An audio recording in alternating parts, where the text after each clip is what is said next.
Now let us get familiar with the past tense. Don't think that the past tense is difficult. Past tense tells us about the time which is past and the action which happened in that time before the present. So something happened before the present, that is the past. So we can start with the simple past.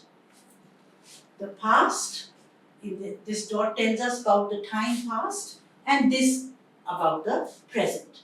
So something that has happened in the past but is not happening now.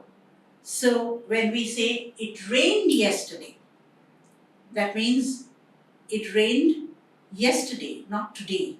It's not raining now. So this is the time of the past.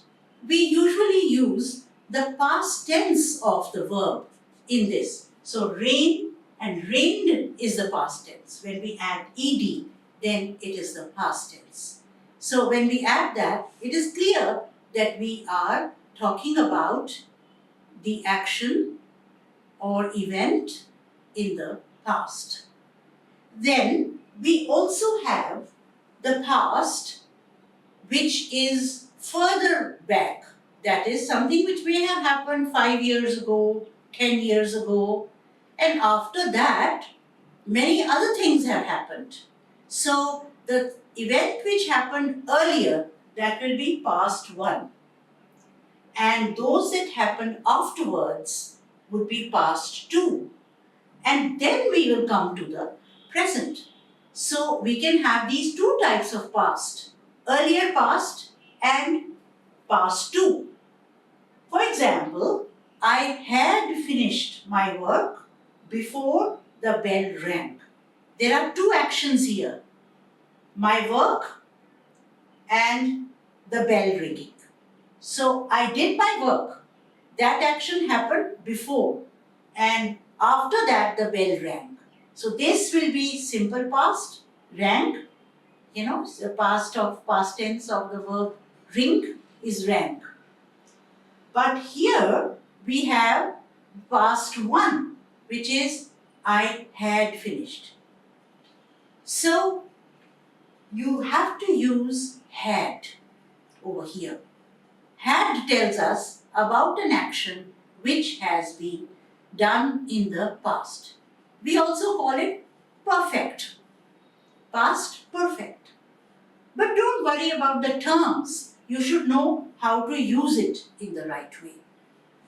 Then we come to another kind of past, something which happened in the past and is happening in the present also. It started in the past and it is still going on. So it is important for the present also. It's not just that it is finished in the past and it is there no more. It comes in the present also. For example, I have brought the book. This means that I have come here, I have brought the book. I must have taken it from my home and brought it here. So brought is in the past, but have brought means it is still there in the present. So here past and have and present. So past action going into the present, you will use have.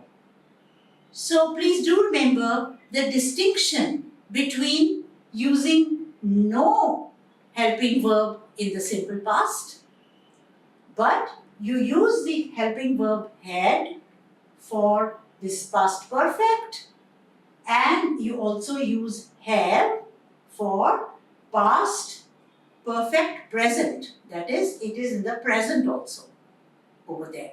So have and had are being used. I hope you will be clear about the use of had and have in the sentence. These are the helping verbs which are used along with the main verb, which in this case is finished, in this case it is brought. This is in the past tense, but it also has a helping verb with it.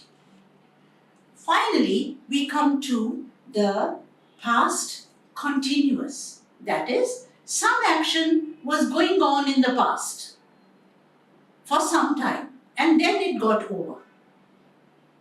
For example, it will be clear when I give the example. I was cooking food on my old stove. I was studying in college last year. That means that when I was studying in college last year, that action took place over some time, maybe 6 months, maybe 1 year, that studying was going on at that time. So that goes on for a certain period of time. Time is very important and that is why we have the tenses. So I was studying for some time. That means that you were studying and that it took a certain amount of time, and that is called the past continuous. You can see here that in I was studying, we have again a helping verb, was. Then we have the main verb study, and then we have ing. Do you see the similarity between present continuous and past continuous? Present continuous is I am studying, which means right now I'm studying. And I was studying, that means I was studying for some time in the past. So ing form, ing always tells us about an action which is going on. It is continuous. So that is the past continuous. These are the main forms of the past tense. Now, when do we use the past tense? On what occasion do you need to use the past tense? When you're telling a story, it's always in the past. When you're reporting some event, for example, if you say, I read the newspaper this morning, it means it happened in the past. Then you tell some story from history or from something which has happened in your childhood, you will use the past. It happened. It was like this. It happened like this. So all the verbs will be in the past. That is where the past is most useful. When you tell something, you report something. If you have to describe some experiment which was done earlier, you will say, this experiment was done. Or they did this. They went on an adventure. These are all ways of telling the story. So all stories are told in the past tense. This is the difference between present and past tense.